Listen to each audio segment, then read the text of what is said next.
Et l'anglais est une langue d'action. On sent que c'est trop statique si on ne s'exprime pas avec un verbe. Donc, on utilise des mots qui nous permettent d'ajouter un verbe dans la phrase. J'appelle ça des mots déclencheurs. Et quand vous allez voir ces mots-là, vous allez pouvoir vous dire, est-ce qu'il y a simultanéité vraiment dans mon contexte ou est-ce que c'est juste l'anglais qui cherche à me mettre un verbe? Fait qu'on va voir ça, le mot le plus souvent, le plus fréquent qu'on retrouve dans les textes anglais qui indique, attention, une fausse temporalité s'en vient, c'est le mot as. Vous allez le voir partout, partout, partout dans les textes. OK? Et ça nous amène à formuler nos phrases en disant alors que, ou pendant que, ou comme nous faisions telle autre chose s'est produit. Et on se rend compte que le mot as, c'est comme un enchaînement qui permet aux rédacteurs anglophones de mettre un verbe. Et c'est une fois traduit mot à mot en français qu'on se rend compte que c'est pas vraiment la manière française d'exprimer cette idée.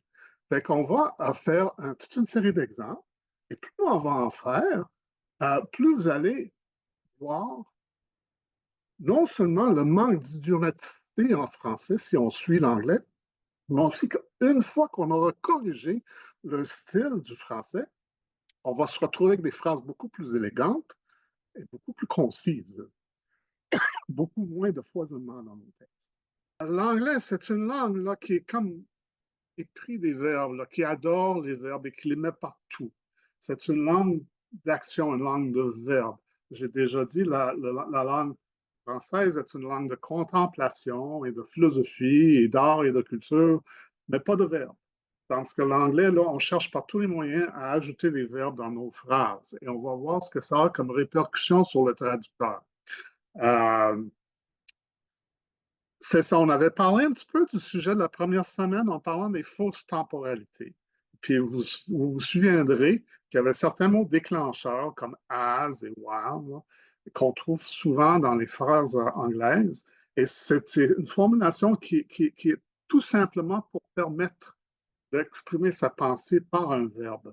Et tandis que là, mais c'est pas pour vraiment marquer une simultanéité. On avait parlé de ça, vous pouvez revoir la documentation là-dessus. Donc, c'est un peu relié à ça. On va voir quelques exemples de ça aujourd'hui, mais c'est plus vaste encore. On va voir cette manie anglaise de mettre des verbes partout. Et mon but, c'est que vous preniez une confiance suffisante pour savoir les éliminer.